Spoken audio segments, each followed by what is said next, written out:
Wahai manusia-manusia yang beriman, saya wasiatkan kepada diri saya dan kepada semua yang hadir di tempat ini agar senantiasa bertakwa kepada Allah Azza wa Jalla. Hanya mereka yang diterima amalannya, hanya mereka yang akan hidup berbahagia, hanya mereka orang-orang yang sukses di dunia dan di akhirat.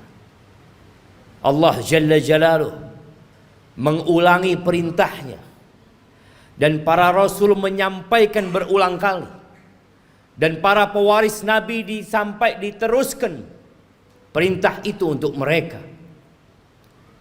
Ya ayyuhalladzina amanu taqullah, wahai orang-orang yang beriman, bertakwalah kalian kepada Allah.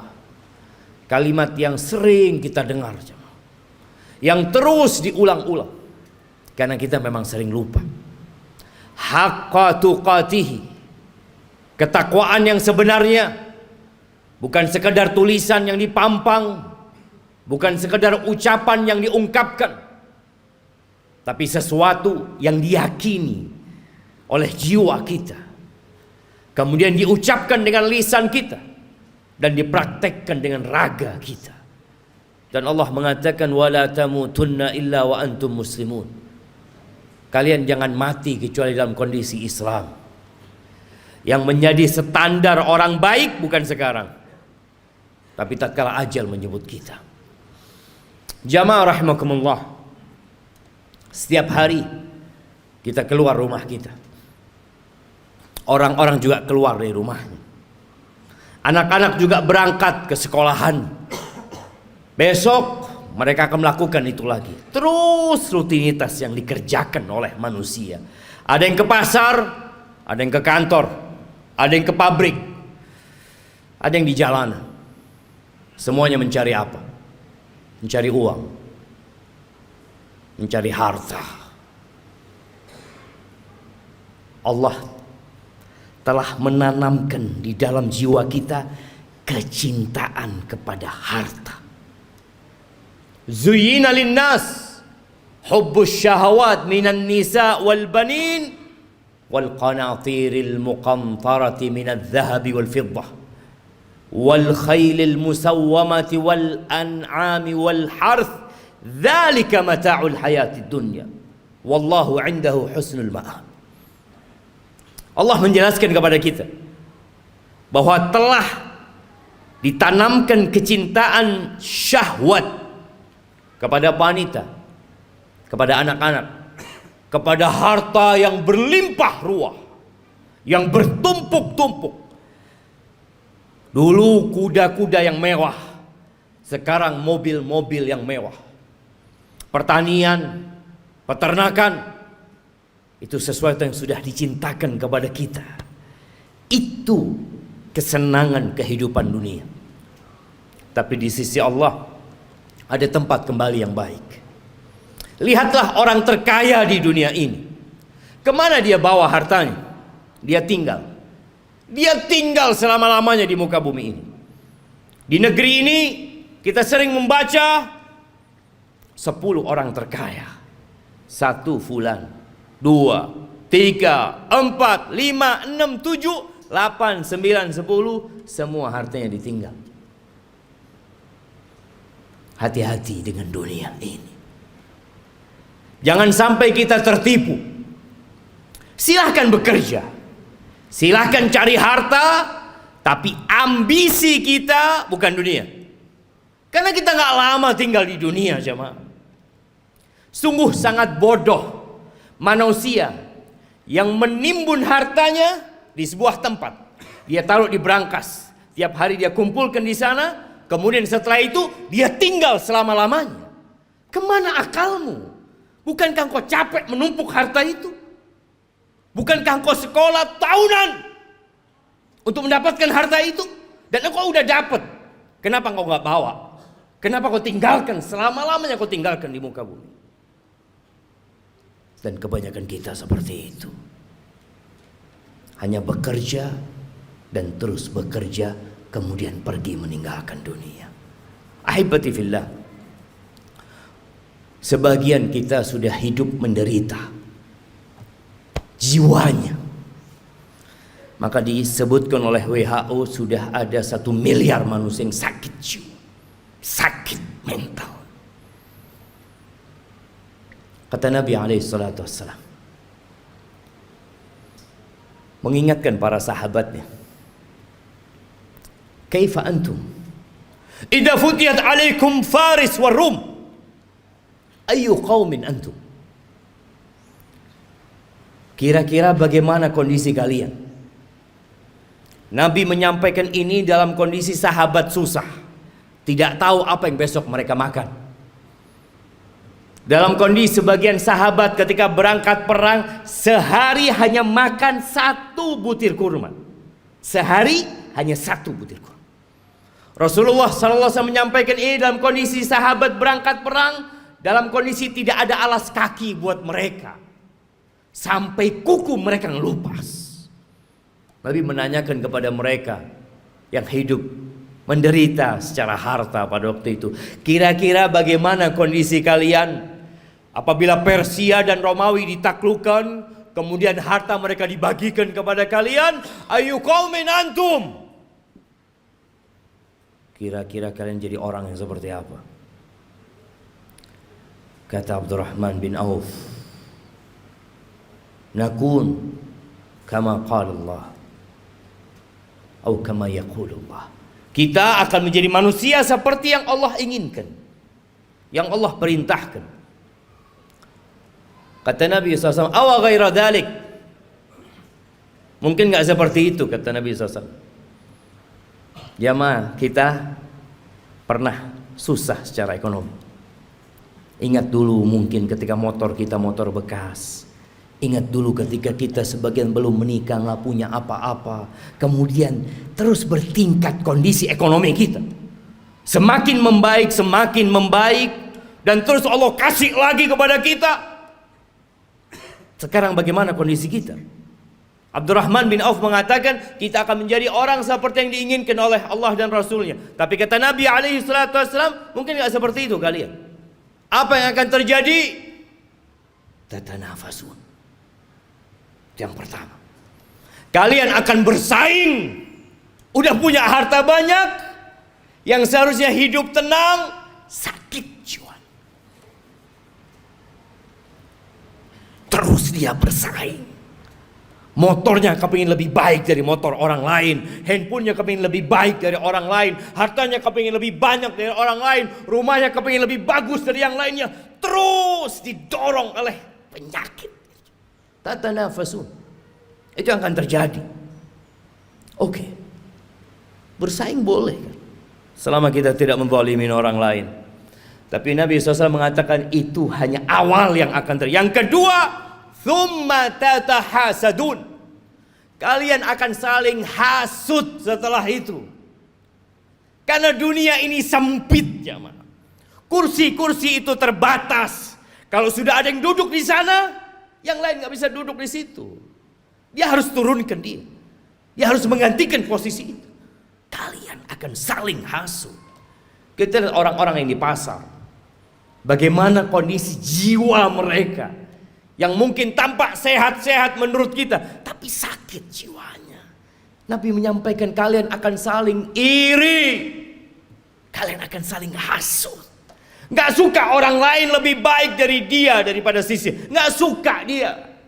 Padahal saudaranya Muslim, yang seharusnya dia bergembira dengan kegembiraan saudaranya, yang seharusnya dia cinta kepada saudaranya seperti dia mencintai diri dia sendiri. Tapi itu tidak terjadi. Kalian akan hasud, akan iri. Selesai enggak? Yang ketiga, thumma tatadabarun. Kalian enggak saling bertegur sapa. Enggak kepingin ketemu. Kalau ketemu sama saudaranya sakit hatinya. Selesai? Belum.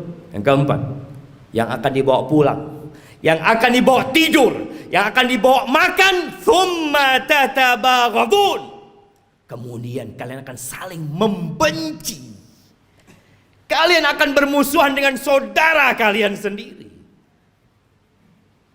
Ahibati fillah. Itu penyakit yang sudah menimpa kita. Nabi alaihissalatu wassalam mengatakan, dabba ilaikum da'ul umam. Sudah menyerang kalian penyakit-penyakit umat yang sebelumnya.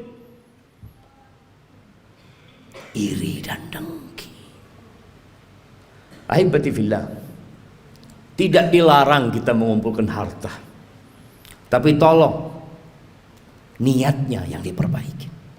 Rasulullah sallallahu alaihi wasallam ketika melihat ada seorang sahabat yang bekerja keras mengumpulkan harta, kata orang-orang di kalangan sahabat yang lainnya mengatakan, laita hadza fi sabilillah. Aduhai kalau kekuatan dia, energi dia itu disalurkan di jalan Allah, di jihad fi sabilillah.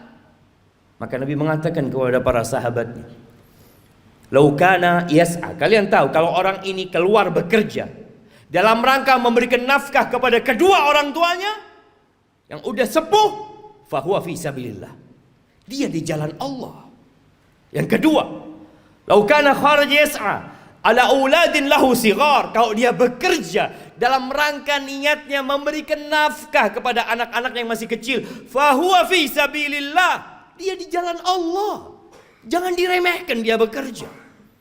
Yang ketiga, in kana kharaja yas'a yu'iffa nafsah, kalau dia keluar bekerja dalam rangka menjaga kehormatan dirinya agar dia tidak jadi benalu di masyarakat, dia tidak menyusahkan orang lain, dia sedang ingin menjaga kehormatan diri, nggak ingin minta-minta sama orang, fahuwa fi sabilillah, maka dia pun di jalan Allah. Tapi yang keempat, in kana kharaja riya'an wa mufakharatan, tapi kalau dia kerja dalam rangka riya, pamer, dalam rangka berbangga-banggaan dengan harta dia, fahuwa fi sabilis syaitan, maka dia di jalan syaitan. Jangan sampai tiap hari kita keluar rumah kita, kita sedang berada di jalannya syaitan. Bekerja hanya untuk berbangga-banggaan, hanya untuk pamer kepada orang lain. Aqulu qawli hadza wa astaghfirullah li wa lakum wa lisairil mu'minin wal mu'minat fastaghfiruh innahu huwal ghafurur rahim.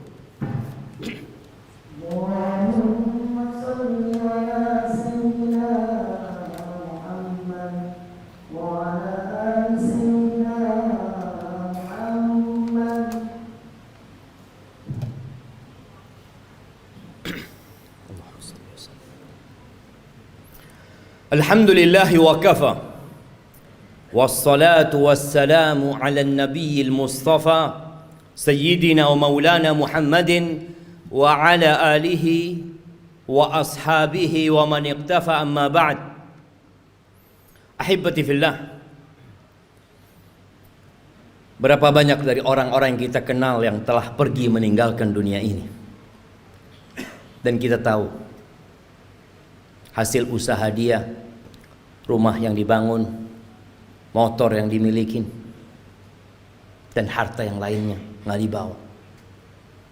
Nabi alaihissalatu wassalam mengatakan, yatba'ul mayyit thalath, yang ikut jenazah kita kalau kita mati 3. Maluhu wa ahluhu wa amaluhu. Apa yang ikut mengantarkan ke kuburan? Diantar pakai mobil-mobil, semua pada ikut ke sana, hartanya ikut berangkat. Kalau dia orang kaya, punya banyak anak buah, anak buahnya ikut mengantarkan ke kuburan. Kalau dia orang terkenal yang banyak fan-nya, akan banyak yang ikut mengantarkan ke kuburan. Ya, keluarga, harta ikut. Yang ketiga, amal. Yang 2 pulang. Tuh kita lihat ribuan orang yang mungkin mengantarkan jenazah, ada 1 yang mau tinggal di dalam? Nggak ada. Anaknya mungkin, orang tuanya mungkin, kawan dekatnya nggak ada. Anak buahnya yang dia kasih bayaran, yang terus dibayar, mau menemani majikannya di dalam kuburan, nggak ada. Siapa yang menemani? Amaluhu, bas amalnya. Maka segera beramal. Badiru bil amal. Kata Nabi SAW, segera kalian beramal. Segera. Fitanan kaqita'il lailil muzlim. Sebelum datang fitnah-fitnah, ujian-ujian, kekacauan-kekacauan yang seperti potongan malam yang gelap gulita. Apa yang terjadi ketika datang fitnah itu jemaah? Kalau kita menunda-nunda beramal, menunda-nunda hijrah kita, menunda-nunda untuk berubah jadi orang baik, yusbihur rajulu mu'minan wa yumsi kafiran. Paginya masih beriman, sorenya sudah kafir. Wa yumsi mu'minan wa yusbihu kafiran. Sorenya masih beriman, datang kajian mungkin dia, masih sholat asar, subuhnya sudah kafir. Kenapa itu terjadi? Yabi'u dinahu bi'aradin minad dunya. Dia jual agamanya. Dia barter dengan sedikit kenikmatan dunia. Nggak lagi mikir halal haram. Yang ada dalam benaknya harta, jabatan, kedudukan, padahal semua itu akan ditinggalkan. Maka ahibati fillah, hari ini hari Jumat, harinya bersalawat buat Nabi alaihi salatu wassalam.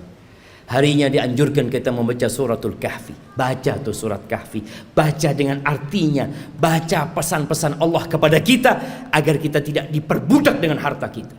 Biasanya imam kalau salat Jumat itu membaca 2 surah, Sabbihisma rabbikal a'la dan hal ataka hadithul ghasiyah. Tolong pulang dari sini baca tafsirnya, sehingga kita tahu pesan-pesan yang Allah sampaikan agar kita tidak lebih mementingkan kehidupan dunia. Kata Allah, bal tu'thirunal hayatad dunya.